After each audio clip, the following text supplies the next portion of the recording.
Tell you what, let's take a quote. I want to show you a quote by the Tibetan on this.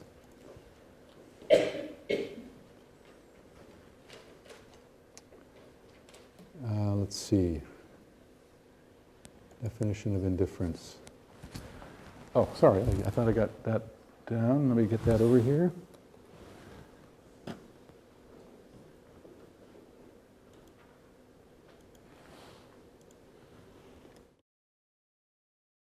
me just center this more.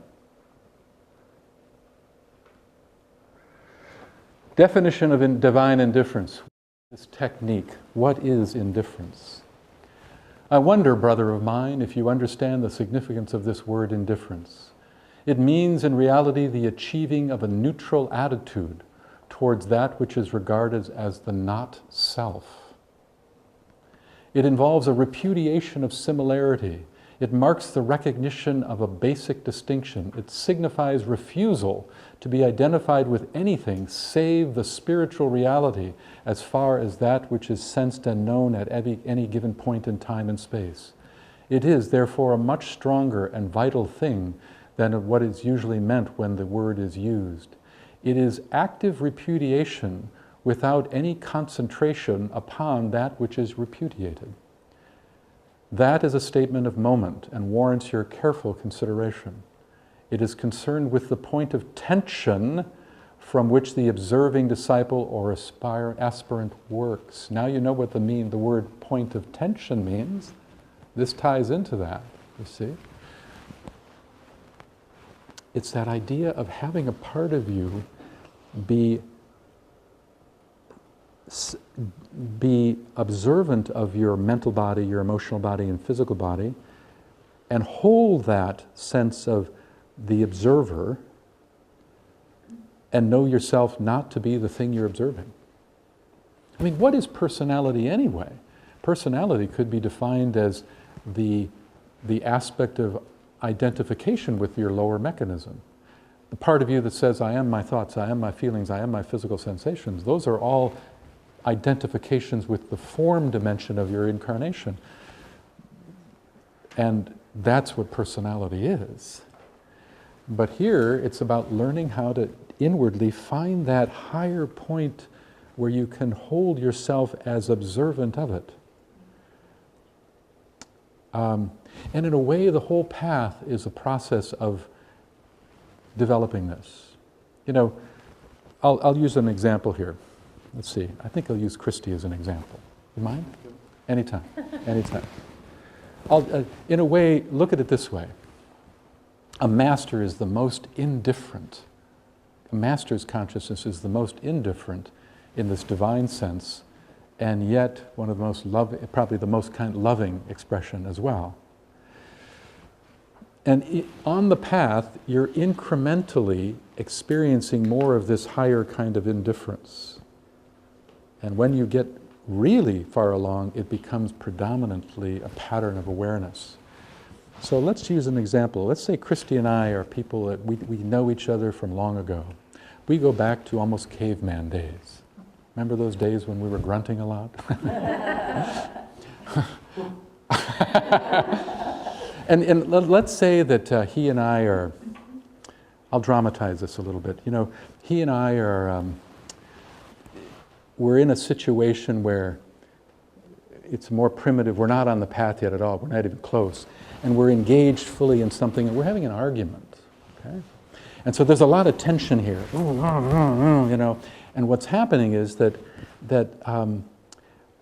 the question is, in that condition, where is this sense of identity? Where is beingness? Where is the self in that exchange? And the answer is that the self is completely engaged in the anger, the frustration, the idea, the dynamics going on here. That's where the self at that moment finds itself. It's immersed in the form of the process. In fact, it could get so intense that you folks just disappear. It's like black. You know what I mean? Then an awakening begins. And so he and I are back at this, and this is maybe another 100 lives later, back at this, you know, back at this. But now, suddenly I pull myself back for just a moment and I say to myself, what am I thinking? What am I feeling? What am I doing? And boom, I'm back into it. What am I thinking? What am I feeling? What am I doing? Back and forth and back and forth. And we do this for a number of lifetimes.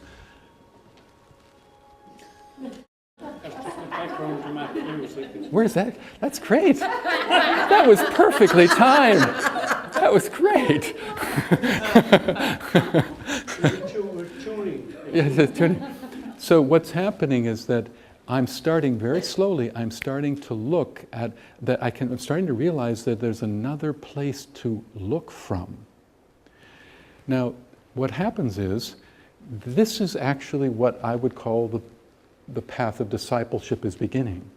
Because I'm starting to be able to sense that there's an observing point where I can observe my actions, I can observe my mechanism, I can observe my responses in a way I couldn't before. I'm now recognizing I have a duality. There's that consciousness here, yes, but there's another place I can hold myself even for just a second. And so I do this for a few lifetimes. But inside, I'm developing a muscle. I'm developing a muscle of consciousness. I'm discovering that there's a spectrum of awareness and that I can hold myself, even for a moment, in a different place where I can have an observing position.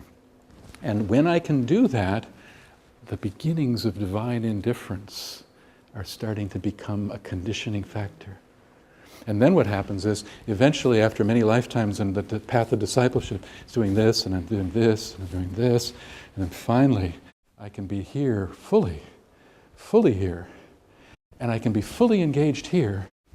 And at the same time I can be back here observing it, so I can be right here doing this all the time, engaged in the feeling, engaged in the thought, engaged in the action, and another part of me is constantly back here going, interesting. And when you can do that all the time, under any conditions, no matter what you're doing, that's enlightenment. That's enlightenment. And that's where the fullness of divine indifference becomes the pattern of the life. Wouldn't the more that you can do that, witnessing and awareness over here, wouldn't that actually start to change the colour of the interaction here? Yes. It wouldn't be the same kind of interaction, would it? Right. Once you've got that awareness. That's right, because what happened, did you hear what she said? And the reason for that is because when the self is identified with the thoughts and the feelings, the self itself is an energy system. What is called in psychology the self-construct has energy to it. And so when I am immersed in my thoughts and feelings, just the very fact that the sense of self is immersed in it, it tends to amplify the experience. It amplifies it. Pull yourself back, and it de-amplifies it. That's the same thing I'm going to now go back to something I told you at the very beginning.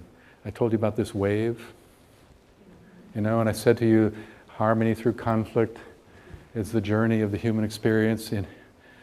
Well, one of the things to understand is that when you have this wave, the first thing to realize is that you're never as evolved as your high moments in consciousness would suggest. Never.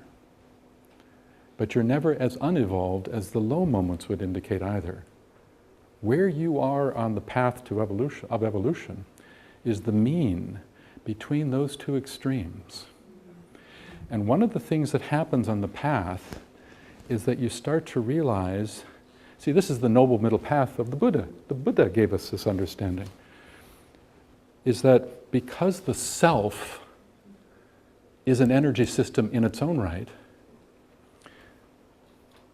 when I'm down in the trough, and I've plummeted down to being almost animal, maybe, or a lower expression, it actually becomes amplified because the self has now identified with that downward trend, and so it actually makes it deeper.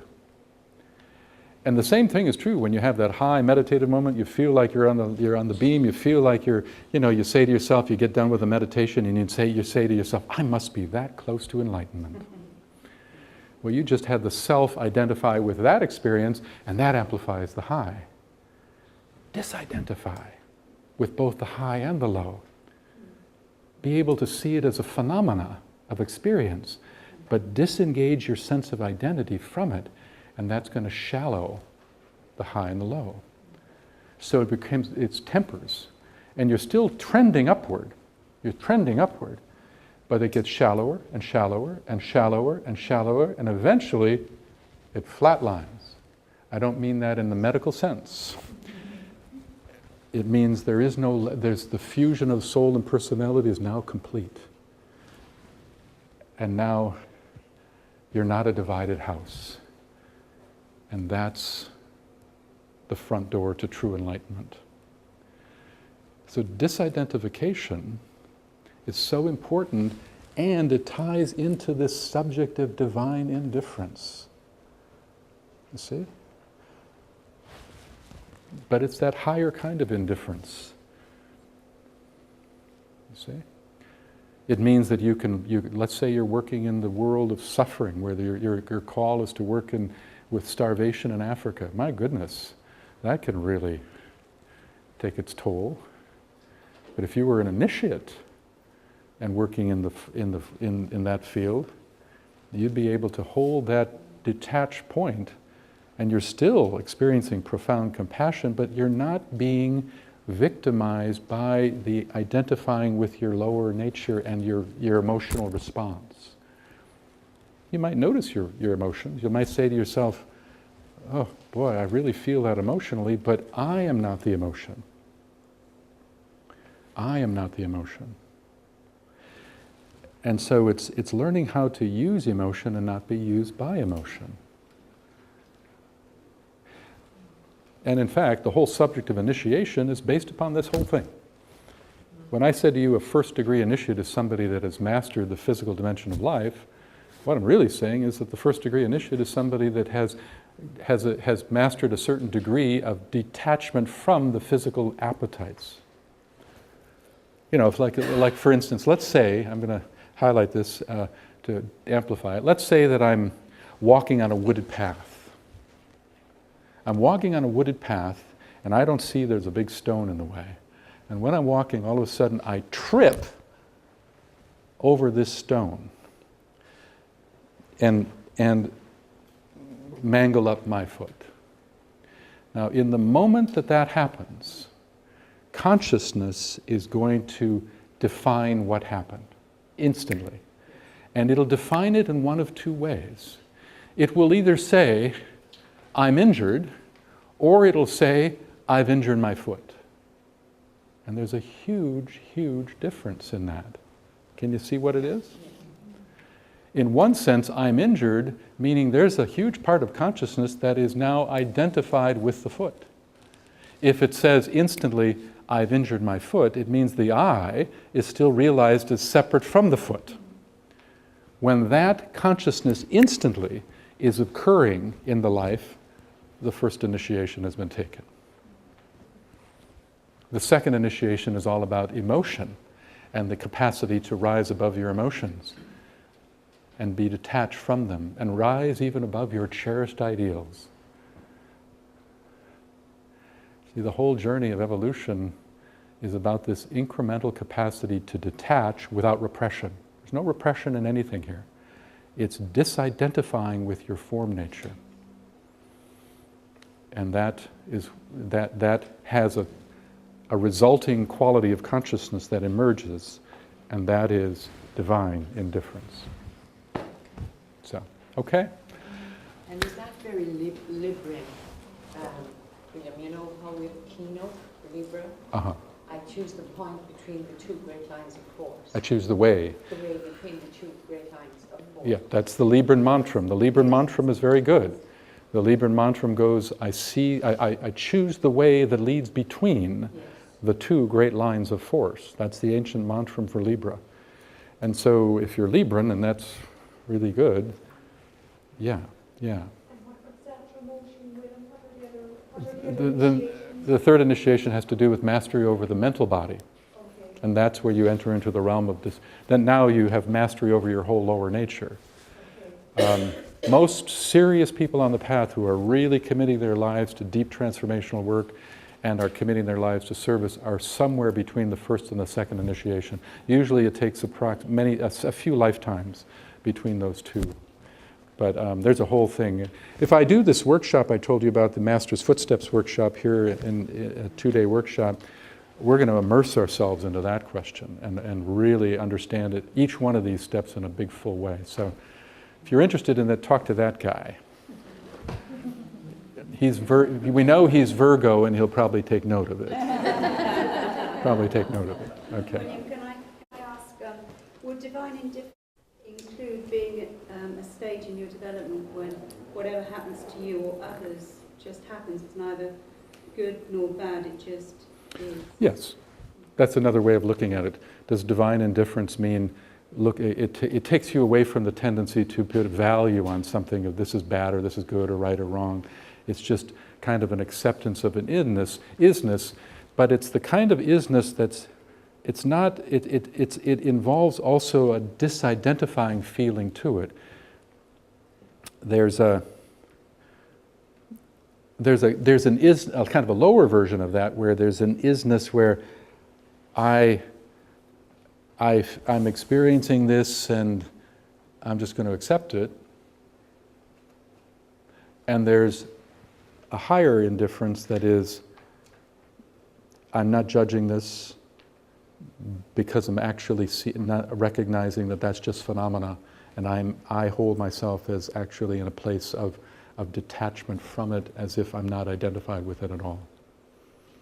But by And disidentifying, does that mean that you won't take steps to do anything about it? when you say, the question is, by disidentifying, does that mean you don't do anything about it? Well, it depends on what we're talking about. But Well, if something was happening that's bad, you say that you don't see things as good or bad, does that mean that you will take no action to stop it? no, doesn't mean that at all. Right. Doesn't mean that at all. It means that your perceptual process is rooted in an observing relationship, so that you can observe that the dualities of your happiness, sadness, right, wrong, those are just lower perceptions, because every duality on a higher level is synthesized into a oneness. So there's that kind of, the observer is behind the scene. It's like, who was it? I think Einstein said that you can't solve a problem on its own level, of the level of consciousness that it was created. You have to rise to a higher perch. It's just another way of saying, find that higher place inside you, higher on that mountain of Capricorn, where you have the broader view, and you can see that you as a being are actually separate from the phenomenal experiences you're having. And then you're going to be much more effective in service too. So. That's appropriate to how you should be act in your best interest for you in that situation. Well, it's the best interest of the whole. Yeah, Christy? Could I just ask you to just go over that? I'm injured and... Over it? Well, there was the two things. I'm injured. That's one very common. That's the most common. Instant. Now, we're not talking about reasoning it through. Instant evaluation.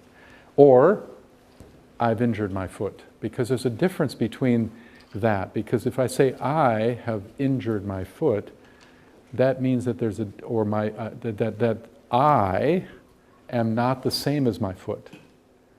And therefore I am detached from footness. The same is true when you're depressed. When you're emotionally depressed, what happens? What does consciousness do? It either says, I'm depressed, or it immediately says, I'm currently experiencing depression. There's a difference. There's a difference. Detachment leads to divine indifference. It's a good indifference, not a bad indifference. Okay? Do you have any sense of where the observer self is located? You kind of expressed it as somewhere back here. Oh, visually, huh? Well, I'll show you something. I'm obviously taking you a little bit longer than you. I'll show you an image Okay. This is just a symbol of the causal body. The causal body is the container that is holding your soul consciousness. And there's a huge, fascinating study of the causal body. It's symbolized with petals of the lotus. And there's 9 here, but there are actually 12. I won't get into all of that.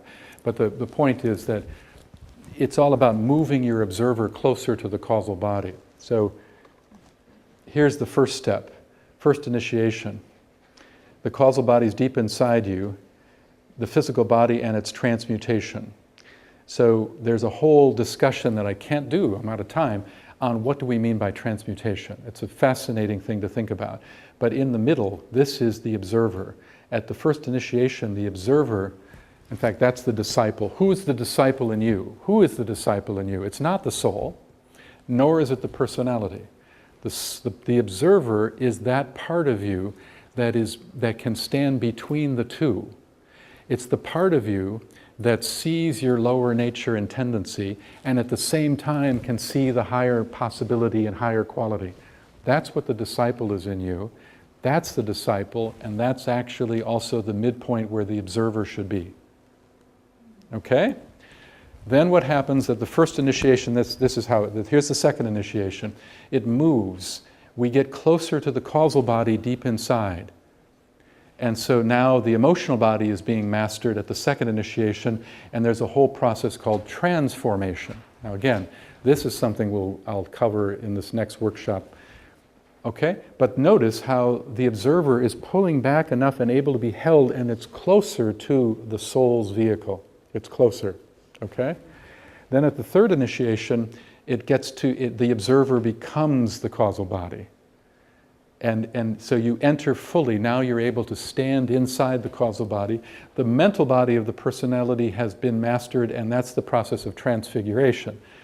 And then you wake up, you discover something you couldn't believe was existing when you have that happen, because you discover the monad for the first time consciously. And then the game changes, because the monad is even beyond the soul, and that's the true self. Keep in mind, I realize we got new people here, might going, huh? What's that? You have 3 places of identity in each of us. There's personality, that's lower self. There's soul, that's higher self, and we're all trying to lift ourselves to that. But beyond that, there's something called the monad, which is pure beingness, pure spirit in the truest, highest sense. Monad is a word that was given to us by Pythagoras, and it's rooted in the term mono, the one. It is pure beingness. But the monad is not in our view. Not until the soul and personality have been completely fused. When those two completely fuse at this point, then another duality is realized between the soul and the monad, and you wake up to a higher duality, you might say. And what was your higher point has now become a lower point to a still higher point. And that's where a master lives. A master has returned back to the monad. And now you are holding your consciousness as the observer. You're holding it in your causal body itself. So, Christy, you just opened up a gate that I could spend hours with you on this one. You get the gist of it? You get the gist of it. Okay. On that note, I better stop.